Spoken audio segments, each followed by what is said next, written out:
नमस्कार दोस्तों, मेरा नाम है विजय कुमार। आप देख रहे हैं कॉमिक्स पिटारा चैनल को। तो चलिए दोस्तों, हम लोग कॉमिक्स पढ़ रहे थे गड़बड़ मावस, जो कि बाकेलाल की कॉमिक्स है। इसका पहला पार्ट मैंने अपने चैनल पर अपलोड कर दिया है। पहले पार्ट में मैंने इस कॉमिक्स को 16 पेज तक कवर कर लिया था।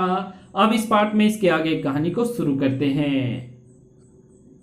अरे, सूर्यास्त होने को है। सूर्यास्त के पश्चात इस बड़ पूजा का कोई अर्थ नहीं रह जाएगा और मोटा किसी भी तरह पटाए में नहीं आ रहा है। ओह, सूर्य को बादलों ने ढक लिया है, किंतु मुझे इतना अनुमान है कि अभी सूर्यास्त नहीं हुआ है। ओह, मोटे मुच्छड़ राजा विक्रम सिंह की बारी आखिर आ ही गई। इसके तुरंत बाद मैं करूंगा बड़ पूजा। बड़ पूजा में बड़बड़ का विशेष स्थान होता है महाराज। कृपया कुछ बड़बड़ कीजिए। इस कार्य में तो मेरी रानी सिद्धस्त है। रानी, तुम बड़बड़ आरंभ करो। ये वृक्षों के वृक्ष, बड़ों में बड़े बड़ के पेड़, इतनी शक्ति हमें देना बड़ के वृक्ष कि मन का विश्वास दुर्बल होना। हम चले नेक रास्ते पे, उस रास्ते पर कीचड़ होना। भूल तो प्रत्येक इंसान से होती ही रहती है, पर भूल कर भी हमसे कोई भूल होना। महारानी जी की बड़बड़ तो समाप्त होने का नाम ही नहीं ले रही।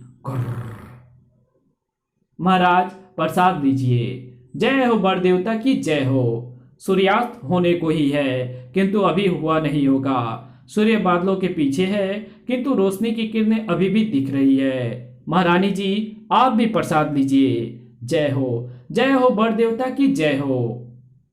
महाराज, चरणामृत ग्रहण करें। जय हो बड़ देवता की जय हो। पुजारी के बच्चे, प्रसाद और चरणामृत घर भिजवा दियो। घुर्र। महारानी जी, चरणामृत लीजिए। जय हो बड़ देवता की जय हो। महाराज, ये बड़ की जड़ है। इसे अपने कक्ष में रखने से सभी प्रकार के रोग विरोग दूर होते हैं। बोलो बड़ महाराज की जय। अबे, अब हटोगे भी या पीछे से लात मारूं? बाकेलाल, अब केवल तुम ही शेष बचे हो बड़ की पूजा के लिए, तो पुजारी जी पूजा आरंभ करवाइए। अच्छा बाकेलाल, हम महल चलते हैं। इस पूजा के पश्चात किसी की प्रतीक्षा करना वर्जित होता है। अब बचा न कोई दूजा, बाकेलाल करे बड़ की पूजा। इस बालक का कल्याण करना, इसके दुख हरना। हे वृक्षों के दाता, बड़ तुम ही विधाता। बाकेलाल, ये लो रुई, इसकी बत्ती बनाकर बड़ के पेड़ के नीचे रखो। किंतु महाराज से तो तुमने बत्ती नहीं बनवाई थी। बड़ की पूजा के हर पल की विधि अलग होती है बाकेलाल। यदि तुम कुछ क्षण पश्चात में पूजा करते तो तुम्हें अपने चेहरे पर कालिख भी मलनी पड़ती। बाकेलाल, अब तुम अपने नेत्र बंद कर लो, किंतु इस बत्ती का क्या करना है? इसे पेड़ की जड़ के नीचे रख दो। अब तुम थोड़ा बड़बड़ करो और पूजा की थाली को बड़ के वृक्ष की ओर करके उसकी आरती उतारो। बड़ वृक्ष अच्छी तरह से तुम्हारा कल्याण करेगा। तुम ही हो माता पिता, तुम ही हो बंधु सखा, तुम ही हो जड़, तुम ही हो बड़, तुम ही हो बड़, बड़ से प्रसन्न भी तुम ही हो। बहुत शुक्रिया, बड़ी मेहरबानी, मेरी जिंदगी में हुजूर आप आए। कदम चूम लो या कि आंखें बिछा दूं, करूं क्या ये मेरी समझ में न आए। तो कुछ मत समझ बाकेलाल, हम अपने आप सब कुछ समझा देंगे। आ कौन? बड़ के देवता? तो आखिर प्रसन्न हो ही गए बड़ के देवता मुझ पर? हाँ, तू आंख खोल वत्स। ना हम देव हैं और ना हैं देवता। कि हम हैं सीधे साधे राक्षस। बाकेलाल, सूर्यास्त हो गया। तूने हमारी पूजा अर्चना की, हम तुमसे भयंकर रूप से प्रसन्न हुए। चलो भाई चलो, बड़ की जड़ के नीचे पड़ी बत्ती उठा लो। बाकेलाल, अब हम तेरी डंडा बत्ती करेंगे। वो क्या होती है? ये राक्षस दैत्य कहां से आ गए? और ये पुजारी का बच्चा कहाँ गया? ओह, समझ गया। सूर्यास्त हो जाने के कारण मेरे यहाँ तो बड़ मावस पूजा के स्थान पर गड़बड़ मावस पूजा हो गई है। अब ये राक्षस मुझे नहीं छोड़ेंगे। अरे पकड़ो, हमारा भक्त बाकेलाल भाग रहा है। अब तो हम उसके साथ लग लिए हैं। अब वो कहीं भी जाए हम उसके साथ ही रहेंगे। जल्द ही राक्षसों ने बाकेलाल को धर दबोचा और मैंने बत्ती को डंडे पर लपेट दिया है। अब इसकी डंडा बत्ती करते हैं। राक्षसी नियमों का पालन करना प्रत्येक राक्षस का कर्तव्य है। अरे बाकेलाल, अभी तो मैंने तुम्हें पीटना शुरू भी नहीं किया और तुम तो अभी से चिल्लाने लगे। ये तो शक्तिहीन है। क्या इसको ये सब दैत्य दिखाई नहीं पड़ रहे हैं जो मुझे पहले से ही पीट रहे हैं? इस आखिरी डंडे की चोट से हो गई डंडा बत्ती की रस्म पूर्ण। बाकेलाल, अब तूने मुझे उन शक्ति फलों का पता ना बताया तो तू मेरे हाथों से मरेगा। वो निमोली नहीं, आम ही थे, जाकर ले लो।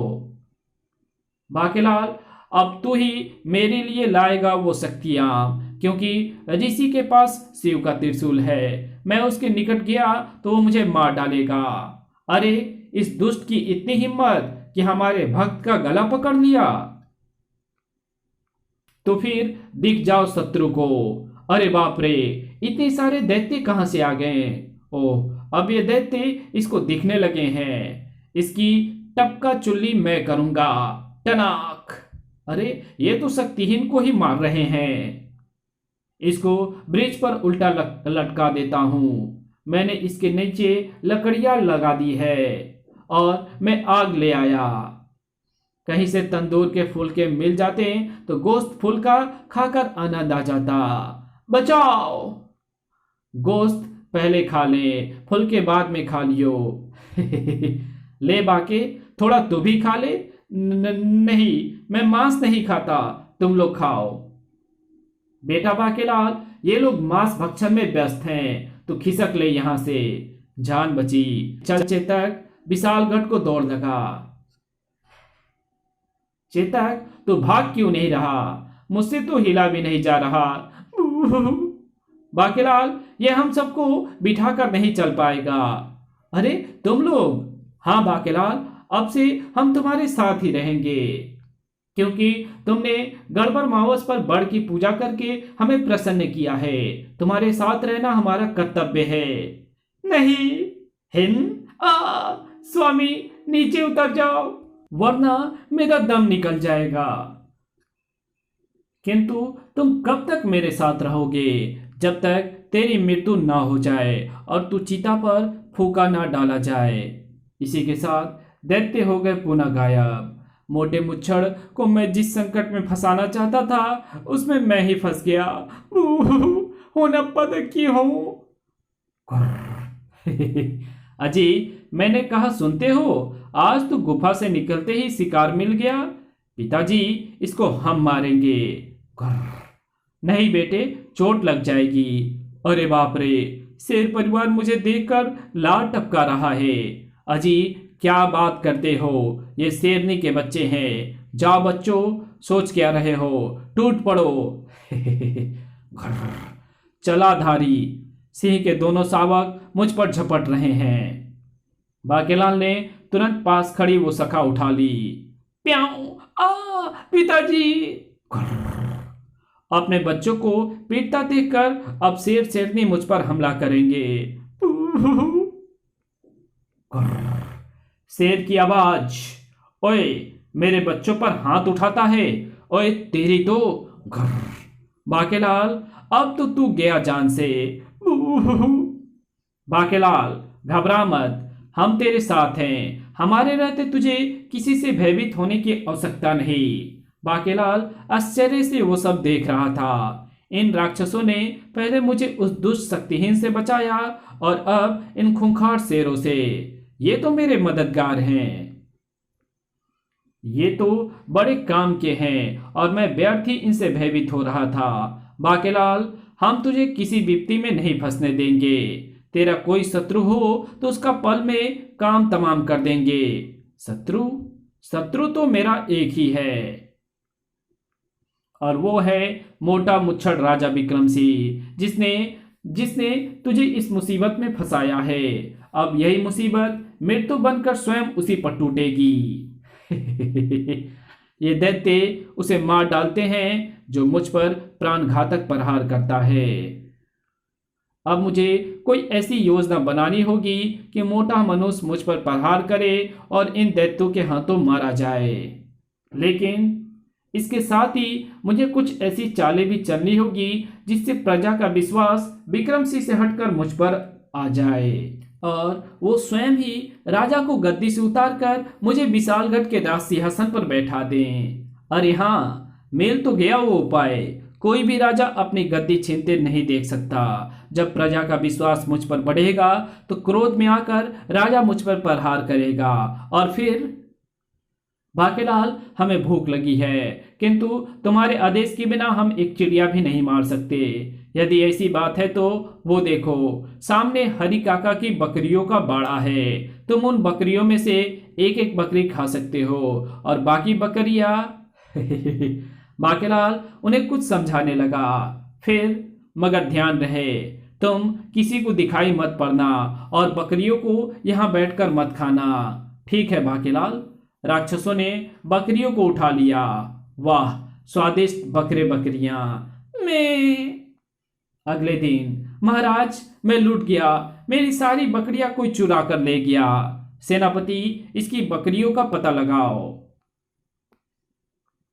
उसी रात्रि, बाकेलाल तुमने जैसा कहा था हमने कर दिया। कुछ हमने खा ली और बाकी बकरियों को पड़ोसी देश के राजा शत्रु सिंह के राज्य में छोड़ दिया। तो फिर तुम सब हंस क्यों रहे हो? जाकर सोते क्यों नहीं? क्योंकि बाकेलाल, हर 6 घंटे में एक बार हमें तुम्हारे साथ कोई ना कोई झंडू प्रक्रिया करना आवश्यक है। झंडू प्रक्रिया? क्या मतलब? हाँ, जैसे शाम को हमने डंडा बत्ती की थी, अब हम तुम्हारी तोड़ा बत्ती सी करेंगे। धार आ, अरे रुक जाओ आ। बाकेलाल, हम बेबस हैं। झंडू प्रक्रिया के दौरान हम तुम्हारा आदेश नहीं मान सकते। नहीं, ये तुम लोग क्या कर रहे हो? कुछ नहीं बाकेलाल, बस एक दांत उखाड़ रहे हैं। सटाक सटाक। नहीं आ। अच्छा बाकेलाल, शुभ रात्रि। मर गया। अगले दिन दीनानाथ के तबेले से भैंसें गायब हो गई। महाराज, मैं लूट गया, कोई मेरे भैंसे चुरा कर ले गया। सेनापति, हरिया की बकरियों का अभी कुछ पता नहीं लगा और अब दीनानाथ की भैंसें भी गायब हो गईं। वो महाराज, मैं पता लगा रहा हूं। बाकेलाल, तुम पता लगाओ 2 डंगरों के गायब होने का रहस्य। मैंने तो पता लगा लिया है महाराज। ये करतूत पड़ोसी राजा शत्रु सिंह की है। शत्रु सिंह? ओह, वो जो जादू टोने और काला जादू की शक्तियां जानता है। जी हाँ महाराज, अपने शत्रुओं को वे कबूतर, भेड़ बकरियां, तोता बनाकर अपने पास कैद कर लेता है। शायद वो अपनी काली शक्तियों को सिद्ध करने के लिए ही 2 डंगर उठाकर ले जा रहा है।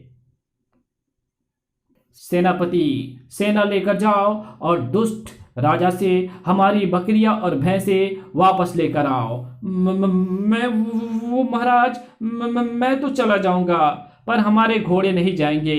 अगर दुष्ट राजा ने उन्हें भी अपनी काली शक्तियों पर बलि चढ़ा दिया तो, और पैदल जाने में तो कई दिन लग जाएंगे। किंतु महाराज, यदि राजा शत्रु सिंह को रोका ना गया तो पूरे विशालगढ़ के ढोर डंगर चुरा कर ले जाएगा और फिर हो सकता है कि हमारी चुप्पी को वो हमारी दुर्बलता समझकर इंसानों को भी उठाना शुरू कर दे। महाराज, जल्दीबाजी में फैसला लेना उचित ना होगा। हमें गहराई से इस समस्या पर विचार करना होगा।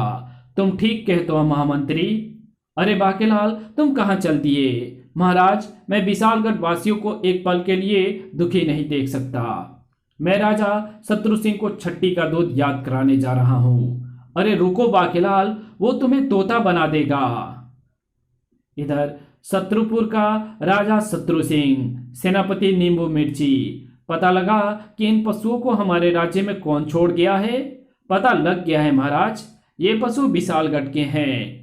ओह, इसका अर्थ ये हुआ कि विशालगढ़ का राजा विक्रम सिंह हमसे और हमारी काली शक्तियों से भयभीत है। हमें यह साफ मिला हुआ है कि हम हुड़की देने वाले वीर राजाओं पर आक्रमण नहीं कर सकते। यदि हमने ऐसा किया तो हम पराजित हो जाएंगे, किंतु भयभीत एवं गीदड़ किस्म के लोगों पर हम आक्रमण कर सकते हैं, क्योंकि ऐसे लोगों को तो वैसे भी जीने का कोई अधिकार नहीं। जी हाँ महाराज, कई राजा तो इस हकीकत को जान भी गए हैं और वो हमें फालतू में गिदर भभकिया एवं हुड़किया देते रहते हैं, ताकि कहीं हम उन पर अपनी काली शक्तियों का प्रयोग करते हुए आक्रमण न कर दें। तो फिर विशालगढ़ पर आक्रमण की तैयारी करो। आक्रमण करने की आवश्यकता नहीं है दुष्ट राजा शत्रु सिंह। मेरा नाम बाकेलाल है और मैं विशालगढ़ से अपनी भैंसे एवं बकरियां लेने आया हूँ। चुपचाप हमारी बकरियां और भैंसे हमें लौटा दो, अन्यथा बहुत बुरा अंजाम होगा तेरा। महाराज, इसने भी हमें हुड़की दी, अब क्या करें? इस कहानी को यहीं खत्म करते हैं। इसके आगे कहानी पढ़ेंगे इसके पार्ट 3 में। तो मिलते हैं इसके तीसरे पार्ट में, तब तक के लिए बाय। वीडियो अगर अच्छी लगी तो इस वीडियो को लाइक कर देना, चैनल पे नए हो तो चैनल को सब्सक्राइब कर बेल आइकन को जरूर प्रेस कर देना, और जहां इस वीडियो की जरूरत हो वहां इसको शेयर जरूर कर देना। Thanks for watching my videos.